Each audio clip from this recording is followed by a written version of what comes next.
Welcome to Good Intentions Gone Bad, How Well-Intended Teachers Can Destroy a Love of Reading.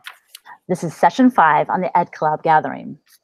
Our presenters are Elsa Galindo and Lisa Stone. Elsa, now in her 18th year in education, has taught 1st through 5th grades in a dual language classroom, has served as a K-5 interventionist, bilingual specialist, and reading coach. Currently, she's a literacy specialist for Northeast ISD. The first to attend college in her family, she graduated with a Bachelor of Science from Texas A&M University Kingsville, holds a Master in Education and a certification as Master Reading Teacher from Our Lady of the Lake University. Elsa is currently pursuing a Doctor of Curriculum Instruction at North Central University. Lisa has dedicated more than 20 years to nurturing young minds and supporting student growth, particularly within the areas of reading and writing in Canada and Mexico. In her former role as Assistant Principal of Curriculum Instruction at the American School Foundation of Monterrey, Mexico, Lisa was a driving force in whole school reform in language arts. Welcome to Good Intentions Gone Bad. Thank you so much, Kristen. Good morning, everybody, or good afternoon or good evening, depending on when you're watching us and where you're watching us from. I am Lisa, and I'm presenting today with Elsa. I'm coming to you from Monterrey, Mexico, and Elsa?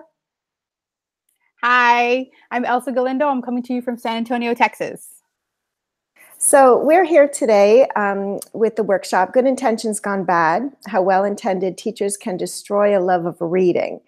And we should have or could have put in parentheses and can nurture it instead, because we're not only going to be exploring some practices and having you reflect on some practices, but also be giving you tips of what you can do instead if you feel those practices are something that are a little bit old.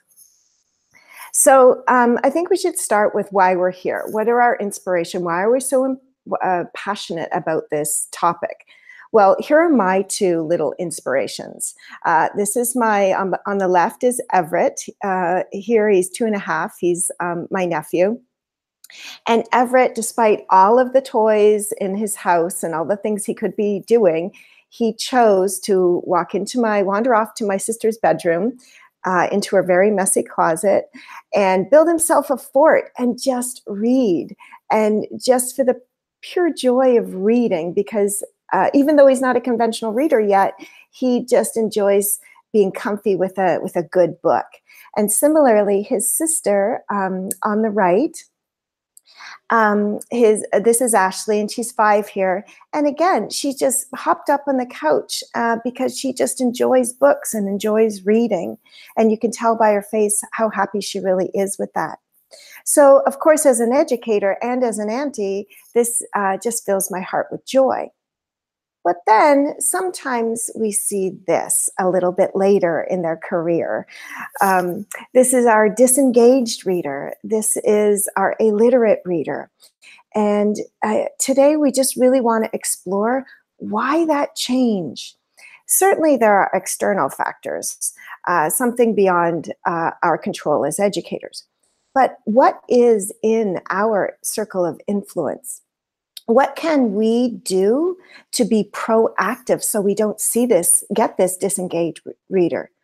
Or are we doing something currently that's actually contributing to this? And so we're just going to invite you to reflect on your practices, some of which were our practices, and just thinking about what we're doing, and is anything we're currently doing adding to this state?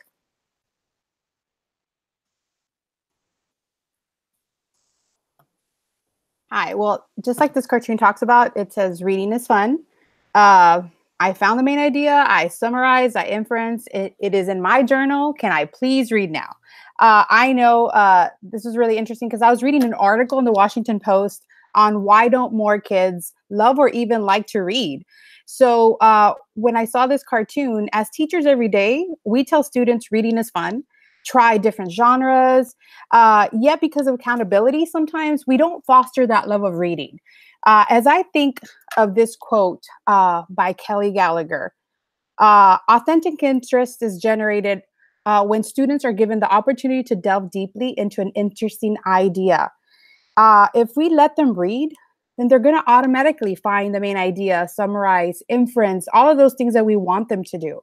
Just like when we tell our kids, you can read, please let them read what they want to read. And it was so interesting to hear our keynote speaker this morning, where he read his poem about, I turn to books, such powerful words to hear. And when we think about the idea of reading for pleasure is often sometimes lost among the various assigned readings that we give our students and the increased emphasis on test preparation. It's important for a student to be able to indulge in independent and self-selected reading, both in and out of the classroom, because this is what fully fosters and nurtures the love of reading.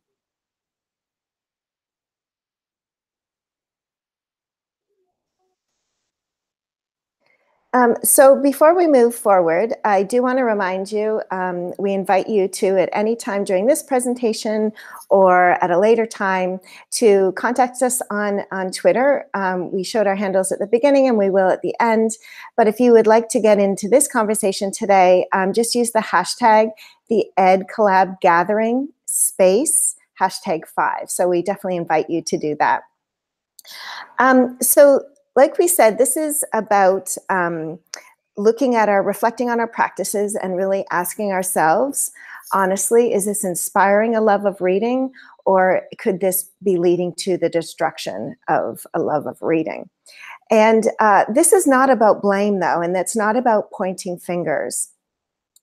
We truly believe that all teachers make choices that they believe that is best for the students. But it's kind of like fashion. If you think about, well, if I think about the 80s, I think about, how fashionable I felt with my big hair and my shoulder pads. And at that time, that was the choice I made, and that was a really good choice. But upon reflection, and through some growth and different experiences, I've decided that maybe that's not best practice. Similarly, we see this wallpaper that at one time it was very widely accepted and very fashionable, but today you might not see a lot of people choosing this particular wallpaper. So it's just a reminder that perspective change, and educators, as we reflect, we grow in our understanding and in our practice, and that's what we're inviting you to do today.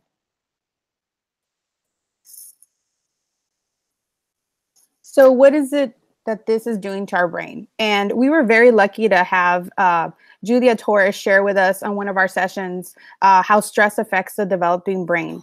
And constantly as teachers and growing learners, we're constantly thinking about how can we grow and make things better for our students. We're self-reflecting and every day looking at practices that we've used in the past, as I've used them in the past, and thinking about, do these fit my kids? When Julia shared this article with us, it talked about, the article was The Excessive Stress Disrupts the Architecture of the Developing Brain. And this was from the Center of the Developing Child from Harvard EDU. And it really talked about how our future depends on us fostering a healthy development. And as teachers, I know that we have a lot of responsibilities today. Not only are we in charge of teaching content, fostering the love of learning, we are doing, we're nurturing our learners to love reading, and we're nurturing our learners in many other ways. Many of our students are coming to us every day with various stressors. And what was interesting about this article, it discussed how extensive research has been done on the biology of stress and the human brain and what it does to our body and how it damages our learning and how it affects our learning.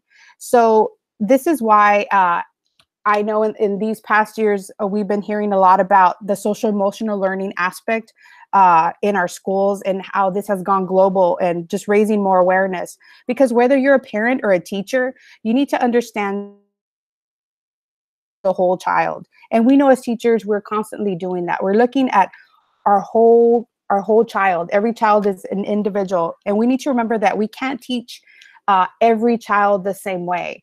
They all have very different needs. And we need to think about that some of these kids are coming to us every day with stressors.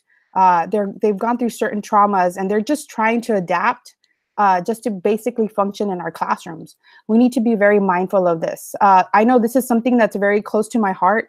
And so when I was in this session and was listening to Julia talk about this article, these stressors can lead to learning impairments that affect the memory and just how kids, are able to regulate basic stress responses. So personally, this is something that I think about continuously, as I myself was one of these kids.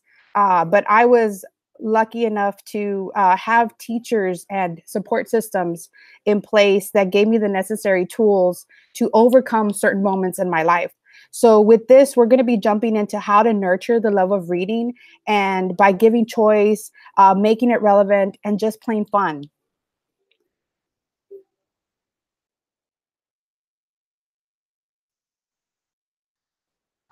So we're going to jump into, and for homework, please complete your reading log. And don't forget to turn it in tomorrow. So as we look at the reading log, this is a timeless activity that we had. I myself did this in my classrooms and the grades that I taught. But since our kids are changing, so must our practices. We need to remember, let's talk about some ways that we can nurture the love of reading. And we're going to be jumping into book talks. Book talks are just a simple and just a relevant way to get our kids excited about reading again. And you don't have to run any copies, which is really cool, because I don't know about you all, but I hate making copies sometimes. But this is really cool because book talks are just a 30 to 60-second presentation for their peers. It is so exciting to hear how they feel about books that they read, books that they're going to read. Just they're just going to share their feelings and thoughts about it. So just something very, very simple about that. And I know we're going to jump into an example of what are some book snaps that we have on there. We're using Seesaw. So here we have book talks using Seesaw, where you assign, instead of assigning book logs, which can feel like a penalty sometimes, we're going to be looking at how kids can use snapshots of a book and record a video sharing their book. They can share an interesting fact, a part, discuss a character. The possibilities are endless. And I know for kinder through 5th grade, just taking a real quick picture of the book, which Seesaw lets you do, and then they just include it in their book talks folder. They're able to give access to all the students in the classroom. And then as teachers, you can just print a QR code that's generated through Seesaw, and the kids can scan it and listen to it. Also for grades 3 through 8th grade, kids can make book trailers of their books to discuss the books that they're reading. And it's a very simple process. Again, if you've never made a book trailer, Seesaw has a library of activities from Seesaw ambassadors that give teachers access from all over the world on how to do this. So when you jump in to Seesaw and you look at all of the activities, you're able to see how to do the directions are already there for teachers to use, and you can change those activities that are on there. When we look at what are some other ideas to be doing book talks, we have book talks with Chatterpix, and here's an example. Another book talk where you app smash using Chatterpix and Seesaw. And with these apps, students bring a page to life by adding a little mouth to the page and sharing their feelings and thoughts about the book. So we're going to listen to one of them.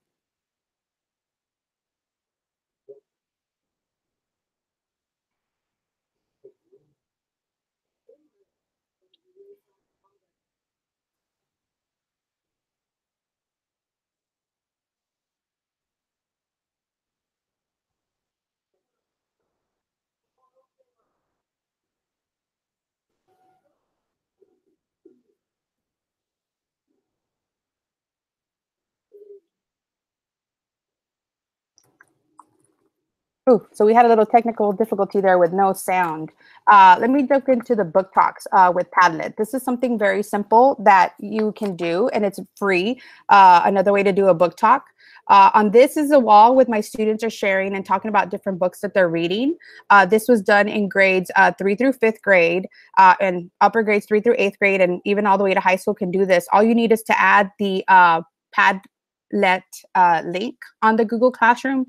And the kids share postings about current thoughts, chapters, making predictions, many more thoughts about the books that they're reading. And they truly enjoy doing this. It's really cool to hear the little ding on my phone where a kid is sharing a book that they read, a thought, something that they just needed to share with me when they were at stations. And so it was really cool. And I just get them on my phone, and I'm heading on to another campus and just looking up these really great thoughts that the kids are sharing about books that they're reading.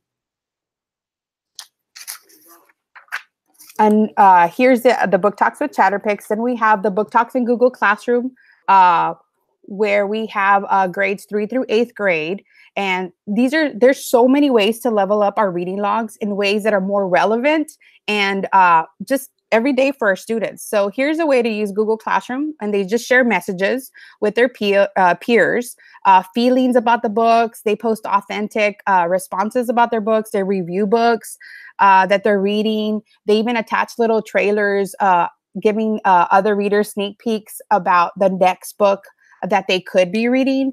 So it's a really engaging way for kids to share some of the things that they are learning in their books. We're going to go into Seesaw Book Snaps, which is another simple way to interact with their books and share what they're reading with others. These can be done directly again in Seesaw. And again, Seesaw is free unless you want the extra attachments. That's up to you, but it's free to educators.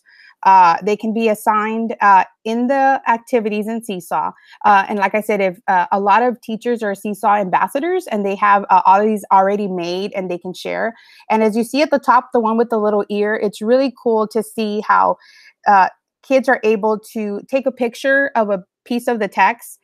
They annotate, they record, they add text about what they're feeling directly and thinking about, making that reading-writing connection, which is really cool. And so as you see here, a wonderful teacher has already shared, the directions, and you just add this to your Seesaw classroom, and the kids go onto it, and it tells them exactly what to do. There's a recorded instructions that you can edit as teachers, or leave the instructions that are already there. And it's the perfect way to make that reading-writing connection and strengthen the comprehension. And the kids will be making, we'll be talking about main ideas and summarizing and making those inferences in such a fun way, and showing you the accountability that they are reading the book. And these book snaps, like I said, can be done at any grade level, and they increase memory recall. And the kids are using all of their senses to do this. So it's engaging the reader as a whole.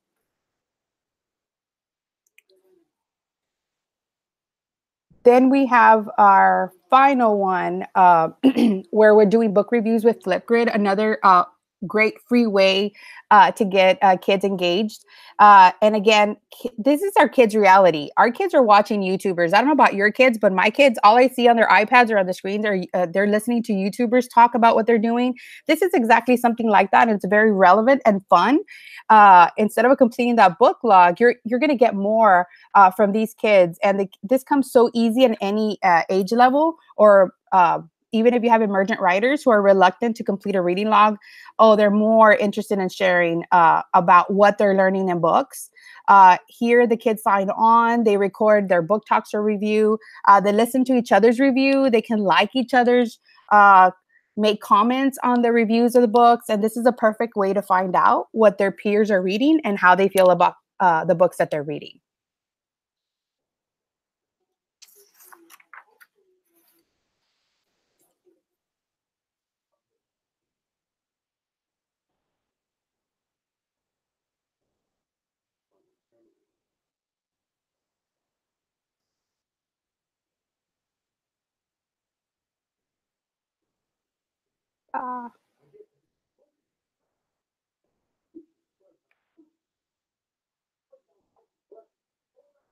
How they pull things and how size are their feet. And their feet are So so here big, like sizes up. So as you can see, this was a first grader. Now we're going to listen to a sixth grader. Going to visit his dad, but something happened in the plane. But then something happened and he crashed. Now he has to use his skills and what he has learned over the years. This book is very exciting and it keeps you at the edge of your seat. You have to read this book so you can figure out if they find him or not in the stranded woods. So as you saw, the kids are just so engaged, and this is so natural. I know what the teachers like, did you provide a script for this? I was like, I did not. I just said, guys, we're going to be sharing our books and thoughts in a different way. So we're going to be using Flipgrid. And so the first one was a first grader, and then this was a middle schooler. And it was just natural. They just shared what they loved about their books.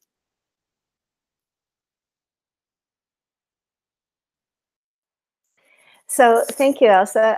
Definitely those kids have a love of reading, and that's what we aspire to.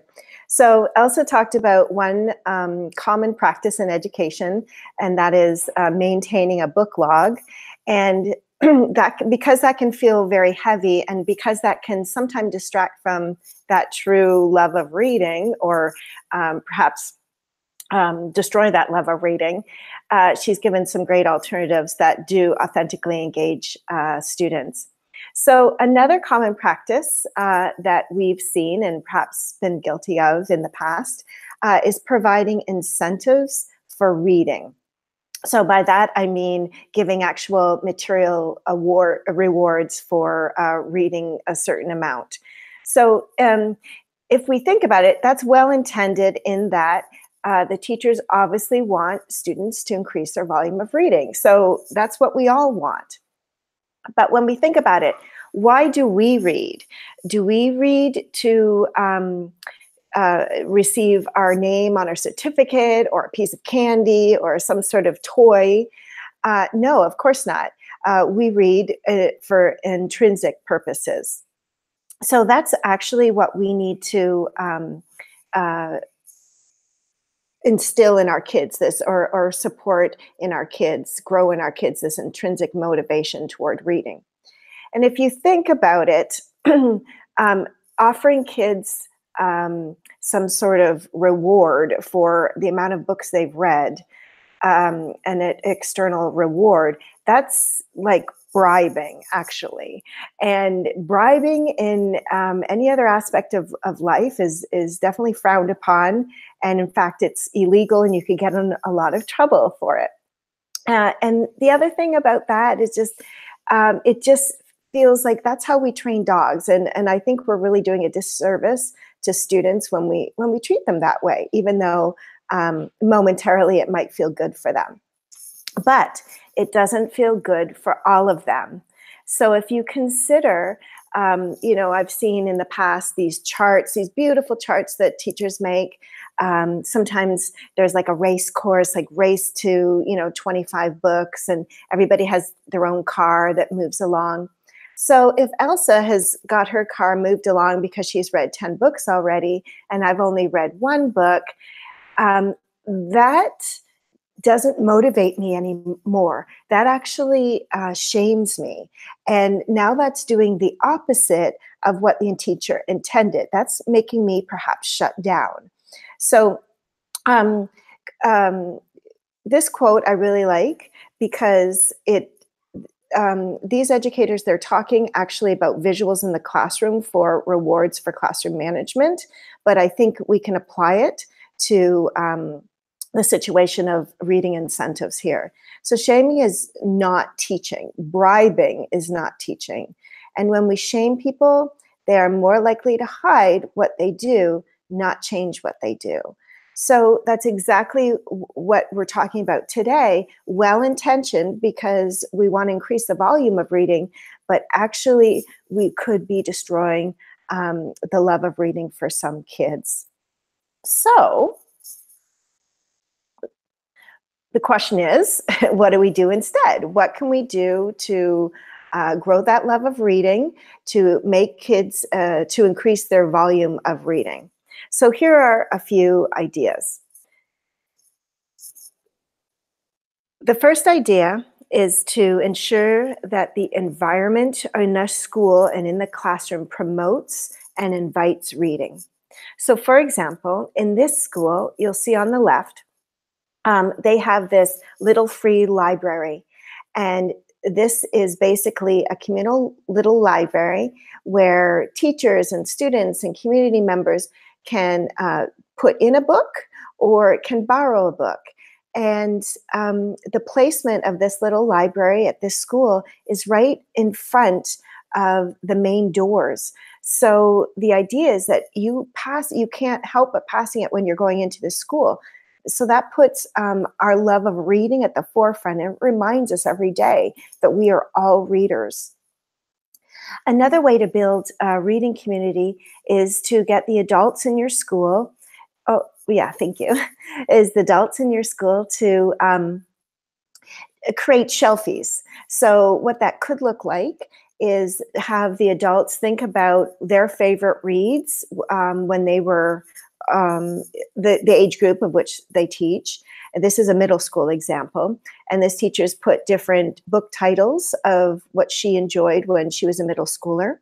And so, especially building relationships with kids, if a kid see a teacher or a community member who they admire, they certainly might be have a tendency to take their recommendation. But it also has the kids see everyone is a reader in the school.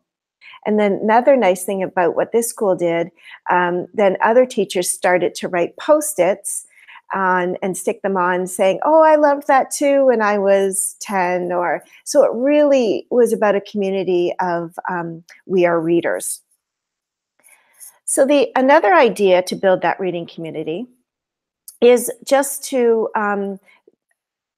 pay particular attention to your classroom library, if you're lucky to have one. So it can be something very comfy. I've seen, well, you see bean bags and rug here, but I've also seen pillows and stuffed animals, anything to make it inviting and comfy. Because after all, my nephew, Everett, he did that naturally. So there's something about being comfortable when you're reading that we all enjoy. And you also want to take particular attention to how it's organized. So you'll notice there's really nothing blocking this classroom library. There's not a table or a teacher's desk blocking. And so it becomes very accessible. And the organization, of course, of this library really helps. But I think what also is really important is to making sure about the books that you're promoting and that you have in your classroom library. So they do need to reflect both the interest and the diversity of your students, because we know that we all want to see ourselves in books. So that's really important in building that community in our schools. And one other idea, and I love this example because it's from Kinder. And so, yes, Kinder students can build a love of reading as well. And this, on the left, you'll see how they took ownership of their library, meaning what they did, they categorized their books in the baskets the way that they chose to, and then they labeled them. And of course, at this level, they drew and they did their best to conventionally write. So now it's really promoting that this is our community, that we are all readers. Similarly, they were able to do their own book recommendations in pictures, but you'll see they mirror the labels on the baskets. So this is just another way to build promote a reading community. Before we go on to this one, I just want to mention two more ideas that you could do to promote your environment, your reading environment. And that is making sure that kids have the opportunity to talk about their books. So just like we want to, when we read something, whether it's controversial or very interesting, we want to talk about it, maybe even debate about it, ask questions about it. And it's really important that we also give kids the opportunities to talk about their books as well. And finally, I think it's important to set goals. And by setting goals, I'm not talking about, the race car moving on in the incentive program. I'm talking about personal goals. So again, thinking about it authentically, what do we as adults do in setting our goals? We may not say, oh, I'll read, 10 pages, but we will say, I'm definitely going to read for pleasure over this holiday. Or we might say, you know what, I'm going to challenge myself and go back to read a book that I was supposed to read in university, my lit class, and I didn't read. So we set our own goals. So we can have our kids set their own goals as well and celebrate the achievement of those goals. So instead of incentive programs, I would suggest that we think about, are we really building that reading community and inviting all readers? So another common practice in education today, in literacy education, is around labeling or leveling. That's labeling or leveling of books, often in numeric, so by Lexile, for example, or alphabetic, A to Z, we level these books. Now, the leveling itself, I don't think is such a problem. The leveling itself actually can assist teachers in their teaching.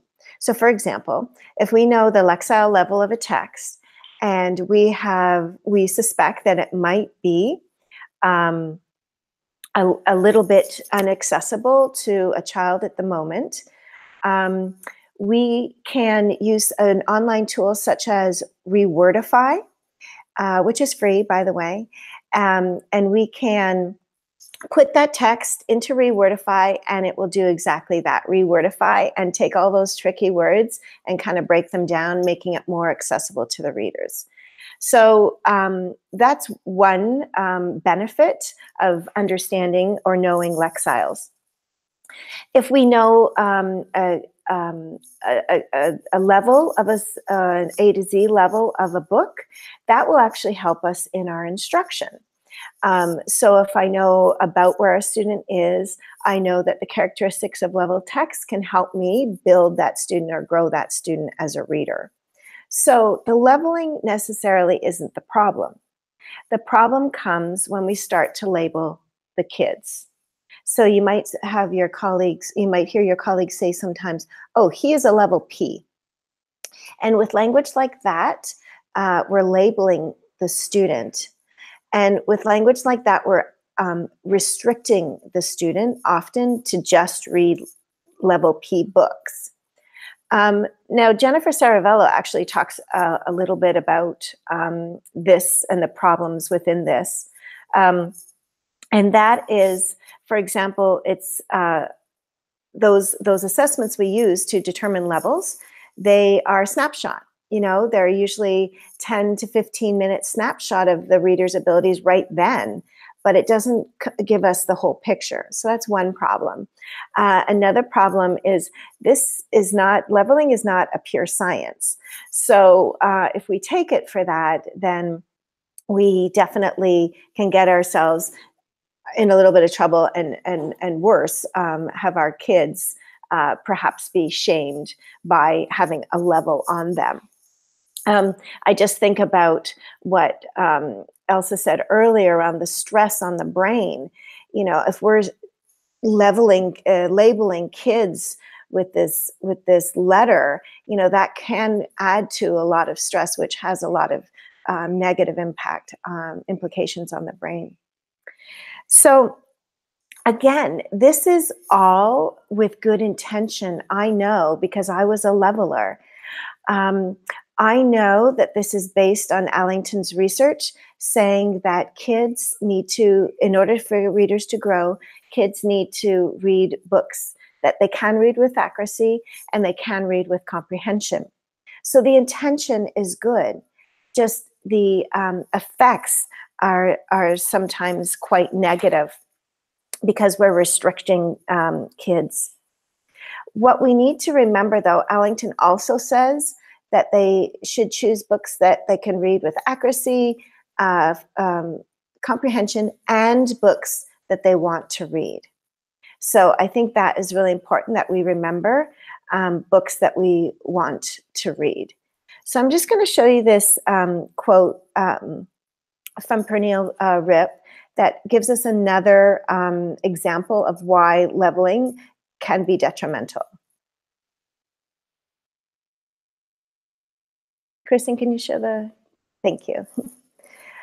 So if a child does not know how to self-select a text independent of Lexile levels or other outside systems, then they do not know themselves as a reader. So imagine what happens when a student, all they know is they're a level P, they're a level P, and then they walk into Barnes & Noble and suddenly, and they ask, where are the level P books? Well, that's not going to be helpful in book choice. So what can we do instead? The first thing that I think that, first and foremost, I think is really important is really helping kids understand who they are as a reader. So really establishing reading identities. You can give them reading inventories at the beginning of the year or perhaps throughout the year when they really, pardon me, reflect on when was reading hard for me and how, and then as a teacher you can help, like help them maybe be proactive so those hard reading times, you know, no longer happen, or have the strategies, equip them with the strategies to tackle that hard reading time. When was reading successful for you, and how can we replicate that? How can we ensure that happens again and again? So the inventory would also ask questions about student interest, because we know that if students are interested in something, they're going to be more motivated to read it. So just really exploring identities regarding themselves as readers is going to help them choose that just right book for them at the moment. Actually, the other thing I want to mention was reflection. So not just an inventory of who I am as a reader, but a reflection after they read a book. That will also help. Like, how did that go? Was it tricky? What parts were tricky? And how can I help you grow, or what strategies can I offer you to when you encounter that tricky part again? So after we've established the reading, I help the child establish their reading identities, then we have the faith that they can go off and choose their own books. Now, I know that can sound a little bit scary for some of us. However, if we have equipped the students with the skills and strategies to know themselves as a reader, most of our students are going to choose a book that they can read with accuracy, comprehension, and that they want to read. Now, I know you're thinking, but there's still those kids, there's that kid who wants to read Harry Potter. So a couple of tips in order to perhaps still hold on to that motivation, because that student has that motivation to read Harry Potter. And we don't want that student to lose it, because as soon as we squash their motivation or their interest, we're actually destroying a love of reading. So we don't want that to happen, of course. So what can we do? One tip, you can have them read in partners. So have the student read the same book as another student and give them that opportunity once again to talk. That's really important. And they can discuss, they can ask questions, they can dive deeper into that book. Another idea is it can be within a group or with your whole class or even individually. How about just reading that first chapter aloud to the student or students, because that will actually orient them to what's going to happen. So often we meet the main character, often we have the idea of the setting, often we have the idea of the problem just in the first chapter or so, and that might give a student enough of a foundation to manage the rest of the text on their own. And finally, and this is a really good strategy for book clubs, often providing audio in addition to the actual written text, that can support learners immensely and give them access to text that perhaps a level would have said no to. So those are some just tips on providing choice for students and moving away from a strict leveling system. One thing that I think is really important is what came out of Scholastic recently, a Scholastic report from 2018 around attitudes toward reading, found some disturbing results. And I just want to kind of conclude with some of these to think about when we think about how can I inspire a love of reading and how can I avoid destroying a love of reading. So Scholastic found that 57% of 8-year-olds said that they read for fun 5 to 7 days a week. Okay, so about just over half of them, which again, we would like that to be higher, but the 9-year-olds who they surveyed, it was decreased to 35% read for fun 5 to 7 days a week. So what is happening there? There's something a little bit disturbing about that. And again, what can we reflect on as teachers? What is in our circle of influence that can elevate these statistics? And I'll just leave with, they found that 40% of 8-year-olds claimed that they love reading. And that dropped to 28% among the 9-year-olds who love reading. So as educators, let's really be reflective on our practices and ensure that whatever we're doing, we're inspiring a love of reading. We're nurturing that love of reading. I don't know.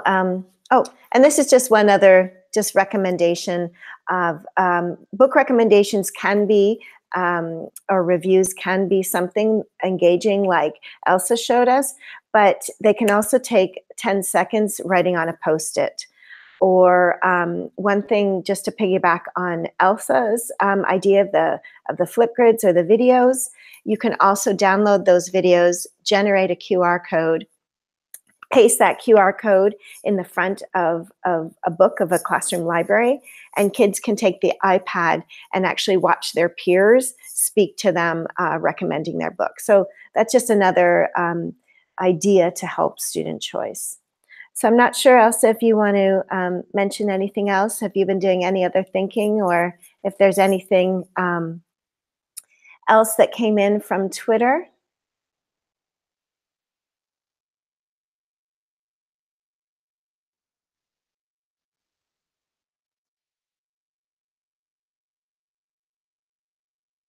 Sorry, Elsa, I think you're muted right now. Sorry. It's been really great just reading Twitter and just listening to teachers who are doing all of these practices in their classroom. I know that I am very lucky to be able to see all of these things happening in classrooms, and I myself am learning so much from the teachers that I get to visit. But just so many great responses from teachers using all of these practices and just sharing things that they're doing they themselves. So a lot of the things that we mentioned, some of our teachers are doing. Good.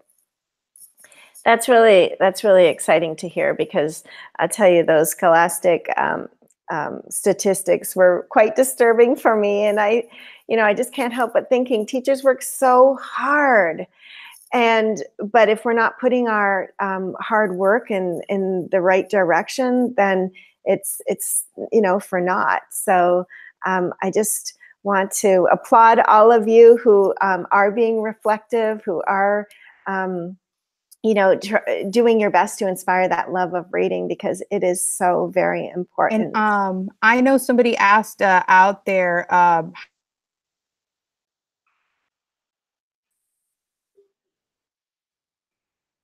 sorry? Somebody out there on Twitter asked us, how do we help our students set meaningful goals? Do we prompt some of the students to self-select? Oh, good question. I'm wondering, the first thing that I'm thinking about is just make it very authentic in your modeling, right? I think the teacher has to be, the students have to see the teacher as a reader, and if he or she identifies as a reader and sets their own goals, I think naturally students will come up with their own goals. And as long as it's not competitive, I truly believe that the kids will be through modeling and support and talk among their peers. I think they'll be able to set their own goals. Did you want to add something? Yeah, I agree with that. I know I've started new groups because we're, in crunch time. And the really interesting thing that the really natural thing that I did is I myself, as you mentioned, I showed them who I was as a reader. I had my little shelf where we had, what have I read? What am I reading? What do I want to read? And just letting the kids know that I'm a reader and that my goals are, here's my next book. This is what I want to get into. We talked about genres and how I wasn't interested in sci-fi, but when I talked to my son about it, just having those natural conversations and them getting to know you as a reader, really is what motivates your kids to want to be readers themselves. They see you and you're modeling that. And so they want to be a part of that reading community that you build in your classroom. Yeah, beautiful. Thank you. Well, Elsa, I want to thank you, and I want to thank Kristen, who's behind the scenes. And again, I want to thank all of you who've tuned in today, or perhaps in the future. Reach out on Twitter. I'd love to continue this chat. Yes, thank you so much. It was a great pleasure. Thanks.